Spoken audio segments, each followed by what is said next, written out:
Yo, yo, yo, welcome everybody. Welcome to another Daggerheart video. For those that are new here, I'm J Mart. I normally stream with my wife Sassy Cat, who is not here today. We mostly stream TTRPGs, where we are just now trying to dive into Daggerheart, and we'll be doing an actual play campaign on Mondays, starting at 5 p.m. Eastern. So if you want to check that out. Other than that, if you look at our channel, we have quite a few Daggerheart content already out, where we've been deep diving in classes, going over rules, and so on. So today, though, episode's a little different. We are going to be diving into the Void. It's an exclusive playtesting hub where fans of Daggerheart can explore in-development content before it officially released, designed for creators and players alike. The Void offers early access to experimental classes, subclasses, ancestries, communities, adversaries, loot, weapons, and more. Bring these playtest materials to your table, then give feedback. So, unfortunately, we will not be using anything that is on the Void, um, other than unless it makes it to the cut where it goes to Demiplane, since we are playing with VTT. We're going to be playing on Roll20, so we won't be able to, but it'll be super cool to dive in and add it to the game at some point. So, first of all, we have the Witch upcoming, which it has the Dominion of Dread and Sage, which I think Dread is only shared with Warlock, which is also new and in the Void, but I think it's to a certain point because it is actually on Demiplane right now. And Sage, so I think that's only shared with Druid. Let's double check that. Oh, nope, Ranger as well. So Sage is Ranger and Druid. So it's kind of like a dark nature, which is kind of cool. So this is their character sheet. So they get Witch's Charm. When you or your ally within far range rolls a failure, you can spend 3 hope to change it into a success with fear instead.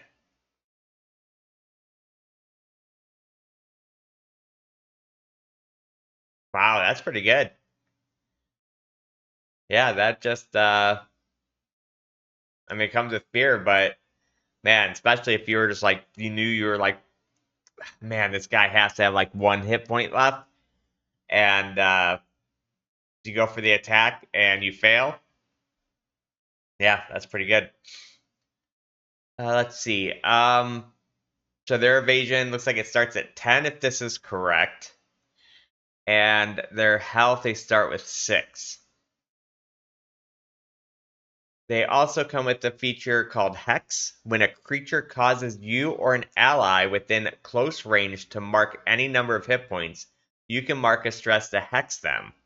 While hexed, they gain a penalty to their damage thresholds equal to your spellcast trait, and a penalty to their difficulty equal to your tier.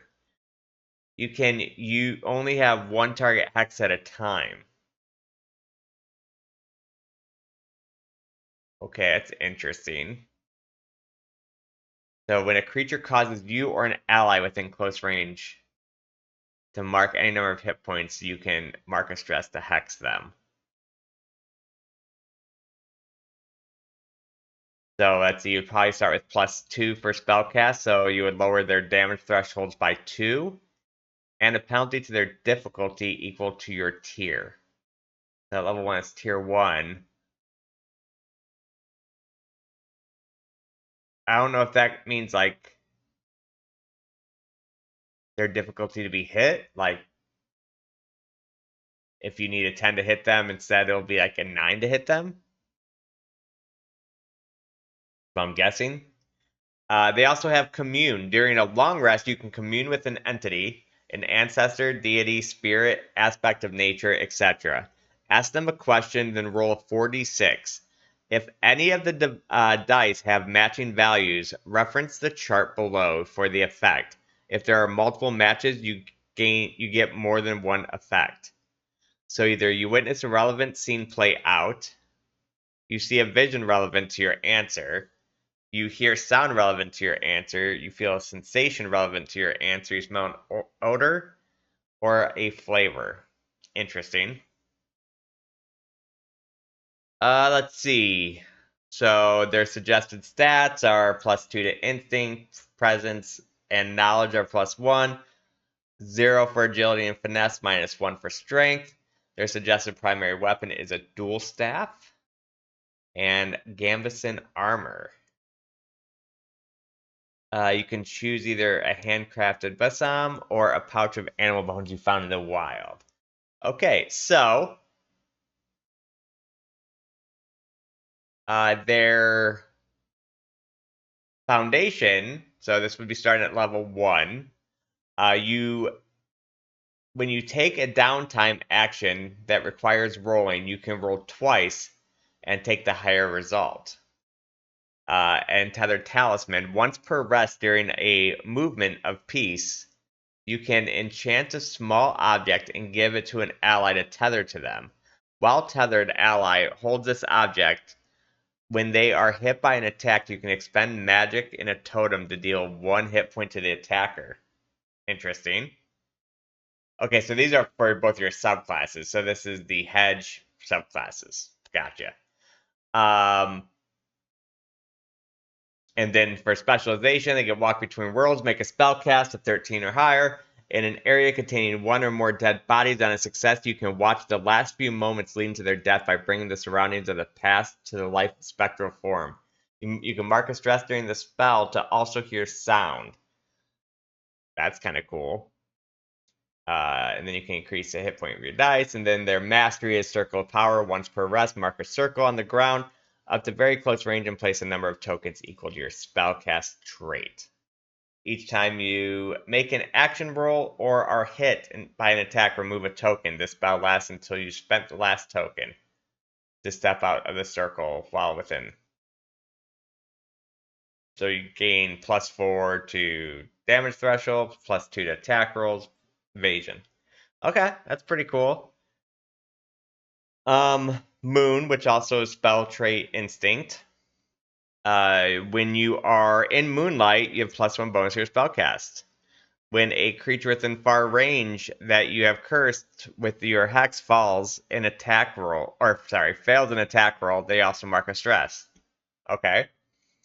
Specializations that glamour yourself and create a magical facade over your form. Your glamour automatically drops the next time you take damage or at next rest. While glamour, you can take the form of any creature of your approximate size that you have seen, or enhance your own appearance, gain advantage on presence rolls that leverage this change to its purpose. And then lunar phases. During a long rest, instead of communing, you can roll with communion dice to alter your form. If any of the dice have matching values, reference the chart below for the effect. If you have multiple, you can get multiple ones. So 5 and 6 is eclipse, you gain +1 to evasion. 2 to 4 waxing, you gain +2 to damage rolls. And 1 to 2, you can always spend a hope to reduce minor damage to none. So even if you don't have armor. Okay, that's pretty cool. I would probably pick Moon.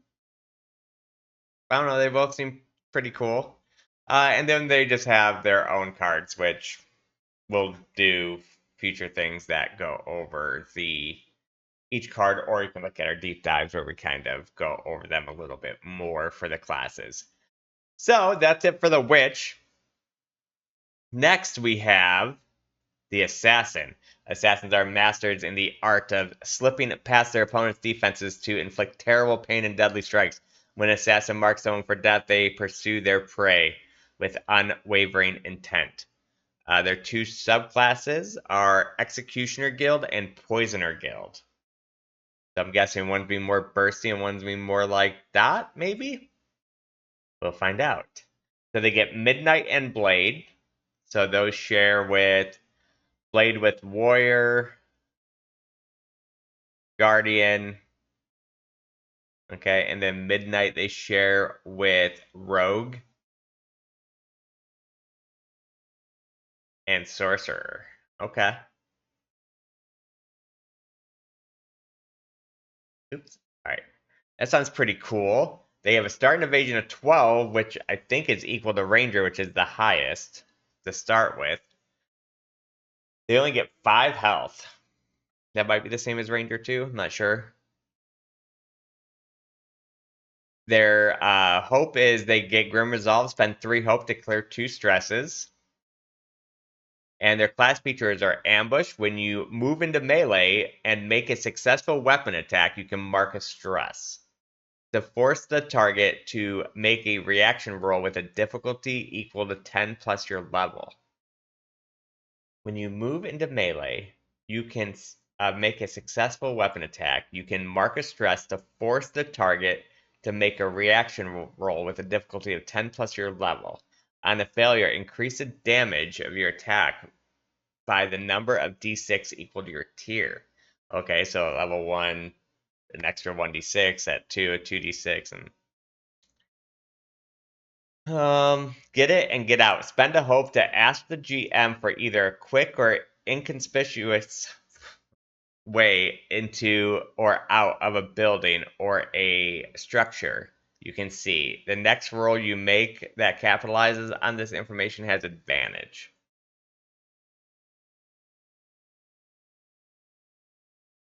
So suggested traits, +1 agility, instinct, +2 finesse, 0 presence and knowledge, and -1 strength.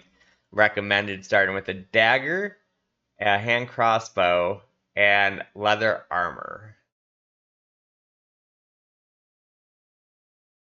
A list with several names to mark off, or a mortar and pestle inscribed with mysterious insignia. So, part of the Executioner Guild, your spellcast trait is Finesse. The first successful attack you make during a scene deals double damage. Your ambush feature uses d8s instead of d6. And that's yeah. That's kind of like a sneak attack. But, so it's higher. But this only works for the first strike. So you deal double damage during each scene. Then specialization, when you deal severe damage to a creature, they mark in an extra hit point. Wow, so I think as of right now, the max hit points is 4, but you can technically do 5 with this character if you hit it hard enough. To double their severity, which would be 4, and then you can mark an extra for 5. So technically, I think right now they'd be the hardest hitting. At least that I've read. I haven't finished our deep dives yet. You gain +2 to your evasion against any attacks made by the creature that most recently dealt damage to. And then their mastery is True Strike. Once per long rest, you can mark a stress to change an attack roll you make from a failure to a success with hope. Okay. Surprise attack. The reaction roll triggered by ambush featured increases from 10 plus your level to 13 plus your level. And the Poisoner Guild. Toxic concoctions. Mark a stress to add 1d4 +1 tokens to this card. You know these poisons. Gargan's Root. The target's difficulty gains a permanent -1 penalty. Grave Spore. The target must also mark a stress. And Leechweed. Gain a 1d6 bonus damage on this attack. On a successful weapon attack, you can spend a token on this card to afflict a target with the known poison. Pretty neat. A little bit of versatility. You also know these poisons. Midnight Veil at specialization. The target gains a -2 penalty to attack rolls. Ghost Paddle permanently decrease the damage dice of a target's standard attack by 1 step. So from a d10 to a d8, d8 to d6, etc. You can only affect them once with it, so you can't stack it. And then you are immune to poisons and other toxins. That's pretty cool. And then Venomancer. You also know these poisons. Target gains a permanent -3 penalty to your damage threshold, or to their damage threshold. Fear Leaf, the damage from this gains a bonus equal to the result of your fear dice. Wow, that's pretty neat. I like that. And then Twin Fangs. When you afflict a target with a known poison effect, you can spend an additional token to inflict them with a second known poison. Wow, yeah, I kind of like the Poisoner. I thought I would like the Executioner better, but yeah, I think the Poisoner sounds really freaking cool. Yeah, I like that a lot. Okay, so then last but not least, new ancestries and communities. We'll take a look at these real quick. Earthkin. Earthkins are descended from Earth elementals. They are humanoid. Those bodies are combined from flesh and earth. Interesting. I actually have a sorcerer, well, maybe a sorcerer in the group that wanted to be Earth related. After marking any number of hit points, you can spend 2 hope to gain +1 bonus to your damage threshold that lasts until your next rest.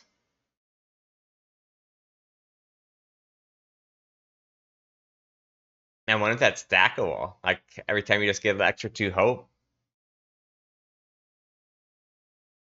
It doesn't say it's not stackable. Tectonic attack. You can strike the ground with your weapon, erupting the earth in a cascading fissure. When you do, make a weapon attack against all targets in a line within very close range. Any targets you succeed against take a D8 magic damage using your proficiency and are temporarily restrained. Okay, so that can really add up when you keep moving up your proficiency. Tidekin are basically the same thing but water elementals. Once per session, you can use a small amount of water from your surroundings to heal an ally within the melee range. You can when you do so, clear a hit point from the target. That's nice. Once per session, though. I mean, it's still nice, but water whip. You can pull water from the environment around you to use for an attack. When you do, treat it as a finesse weapon with close range and deals d6 magic damage using your proficiency. If you are within close range of the body of water, you can spend a hope to give the attack far range. And okay, that's really cool. So you're almost like pulling water out and using it as like a whip, which gets bigger if you're closer to it as you're gaining more water. And then the last one is Emberkin, which is the same but fire. Mark a stress to light yourself ablaze until you take major damage or more. While ablaze, any adversaries who end their attack in melee range must mark a stress. Then you get fire shot. You can unleash a projectile of fire towards a target within far range. They must make a reaction roll against your level +10. On a failure, they take D10 +5 magic damage using your proficiency. On a success, you must mark a stress, and the GM gains a fear. Okay, I was about to say, that seems pretty strong just to keep casting, but yeah, there comes with some minuses to it. Skykin, same thing but air elementals. Gust Leap, once per rest, you can call upon the wind to pick you up and carry you to a point you can see within very far range. Or Gale Force, to conjure a wind attack, make an instinct roll against all targets in front of you. Within very close range, any targets who succeed against take d6 magic damage using your proficiency and are forced back to far range. That's pretty cool. Aetherists. Aetherists are humans who possess glowing auras and wings they can conjure at will. They are descendants of Celestial, so these are kind of like, why am I drawing a blank? Oh, man. You know, the godlike ones in D&D. Uh, when you roll with hope, instead of gaining a hope, you can instead spend a hope to clear a stress.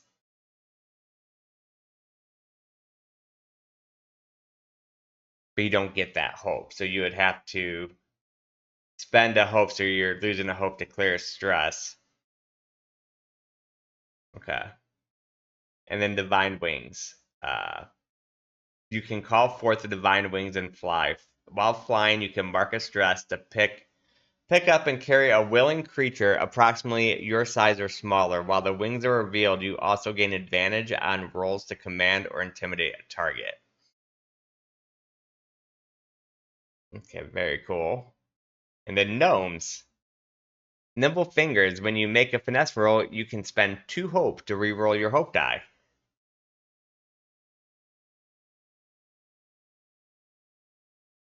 That's pretty cool. So if you roll with fear, you can re-roll your hope die and try to get it higher. Magical sense. You can sense the presence of a magical creature. You have advantage on attack rolls to track or locate them. All right, and then these are like the backgrounds or communities. Duneborn, part of the shifting sands. Through the heat of the day and the cold of the night, you know how to take care of your people. Once per rest during a moment of calm, you can clear a stress on an ally within very close range and clear a hit point on all allies within very close range.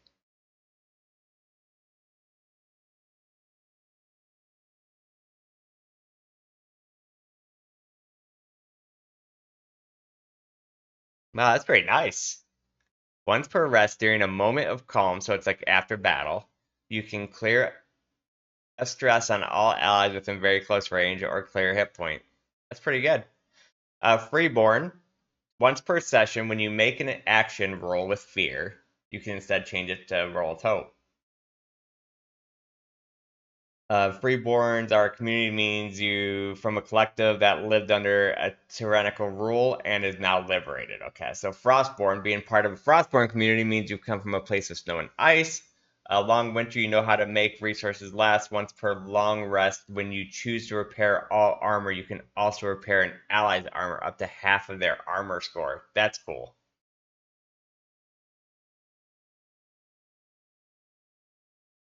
That's cool. Hearthborn, coming from the hearth community means you've come from a humble origins, having lived in a small village or countryside. When you help an ally, you can instead spend 2 hope to make the advantage die d10 instead of d6. Wow, that's awesome. Reborn, after you were once a member of another community, but you can no longer remember it. Family, found family. Once per session, you can spend a hope to use an ally's community ability. When you do, your ally gains a hope. Well, that's neat. So you're almost just choosing somebody else's. It gives you a lot of versatility. But you can only use it once per session. At any point when you've discovered the community that you were once a part of or have joined a new community, you can permanently trade this community card for that one instead. That's really interesting. Being part of a war-born community means you've come from a place that has been ravaged from war. Brave face. Once per rest, you can mark 2 stress instead of an armor slot to reduce incoming damage by 1 threshold. That is really cool. And that is our ancestries. So that is it for the Void, guys. Other than the 2 classes, the Brawler and Warlock, which have been elevated to versions 1.4, which we do have a deep dive on this channel for both those classes. So if you're interested in those, you can check those out for a lot more in-depth tailing of them. I hope you all enjoyed. If you have, please remember to like, comment, and subscribe. It goes a long way. Hit that bell notification to know when our our actual play is going, or any other Daggerheart or D&D or other TTRPG related news. Thank you so much, and we'll catch you guys next time. Peace.